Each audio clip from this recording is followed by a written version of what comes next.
Mes très chers frères et sœurs, j'aimerais vous raconter une histoire. Un jour, une princesse se promena seule dans la forêt. La nuit commença à tomber, elle se rendit compte alors qu'elle était loin de chez elle, et se mit à pleurer car elle n'arrivait plus à retrouver son chemin.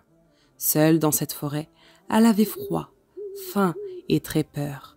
Elle marchait dans le but de retrouver son chemin quand soudain, elle aperçut une lumière au loin. Elle s'en approcha et vit une petite maison. Elle toqua à la porte et un jeune homme lui ouvrit. Il s'étonna de voir une jeune fille à cette heure tardive de la nuit et lui demanda ce qu'il était arrivé. Elle répondit en sanglots qu'elle s'était perdue et il la fit donc entrer chez lui. Il vivait seul. L'homme se rappela ce hadith.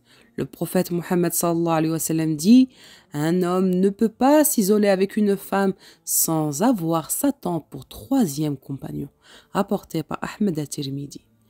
Il lui donna à manger, à boire, ainsi que des vêtements chauds, et il lui présenta une chambre où elle passerait la nuit. Il s'assura qu'elle ne manquerait de rien.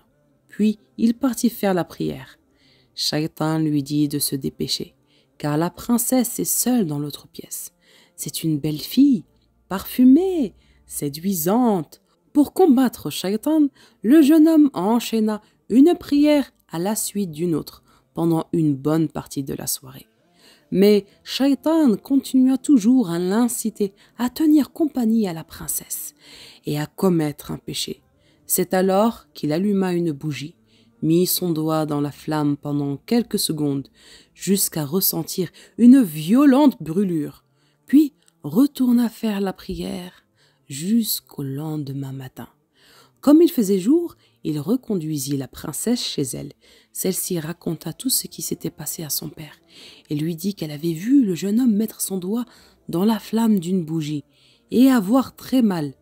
Le roi convoqua alors le jeune homme et lui demanda pourquoi il s'était volontairement brûlé le doigt. Il répondit que c'était une affaire entre lui et Allah. Mais le roi voulait absolument comprendre et forcer le jeune homme à répondre. Alors il expliqua: la punition du péché est le feu de l'enfer. Pour m'empêcher de commettre un péché, j'ai voulu ressentir la sensation du feu. C'est pour cela que j'ai mis mon doigt dans la petite flamme de la bougie. Ceci m'a fait mal, même si c'était une petite flamme.